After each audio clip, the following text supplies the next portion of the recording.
থেকে স্বীকার করেছে যে তারা এখানে গণহত্যা চালিয়েছে। নিজেদের দেশের ইতিহাসে কোথাও লেখা আছে তারা এখানে গণহত্যা করেছে? মুখে মুখে বললো আর হয়ে গেল? তারা ইতিহাসটাকে ঠিক মতো লিখেছে। তাদের তো এই জন্য ক্ষমা চাওয়া উচিত যে তারা ফ্লাইট লেফটেন্যান্ট মতিউর রহমান সহ সকল বীরশ্রেষ্ঠকে গাদ্দার বলে। তারা তো আমাদের সেক্টর কমান্ডারদেরকে গাদ্দার বলে। তারা তো আমাদের পুরো মুক্তিযোদ্ধাদেরকে গাদ্দার বলে। তো মুক্তিযোদ্ধারা গাদ্দার?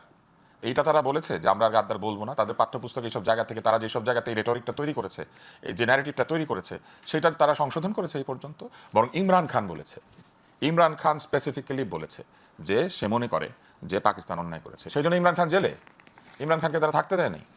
47-এর পর থেকে 71 পর্যন্ত একাধিকবার বাঙালি জাতিকে ওই সময় পাকিস্তান রাষ্ট্র এবং সরকারের মুখোমুখি করেছেন। 52 সালে পাকিস্তান সরকার গুলি চালিয়েছিল আমাদের ভাষা আন্দোলনকারীদের উপর। এরপরে বিভিন্ন সংগ্রামী আন্দোলনে তারা গুলি চালিয়েছে এবং সেই গুলিতে বহু বাঙালি নিহত হয়েছে। আসাদের রক্তাক্ত শার্ট নিয়ে কবিতা লেখা হয়েছে। সেখানে তিনি আমাদের জন্ম সূত্র নিয়ে ব্যঙ্গ করেছিলেন। আমাদেরকে তিনি অযোধ্যা জাতি, ভীরু জাতি, এমনকি আমাদের জন্ম হয়েছে নিম্ন জাতের হিন্দু সম্প্রদায়ের মধ্যে থেকে, এইসব কথাবার্তা তার সেই বইয়ের মধ্যে আছে। ফলে আমাদের প্রতি তাদের কোনো রেসপেক্টেবল অ্যাটিটিউড ছিল না, আমাদের প্রতি তাদের কোনো রেসপেক্ট ছিল না। এখান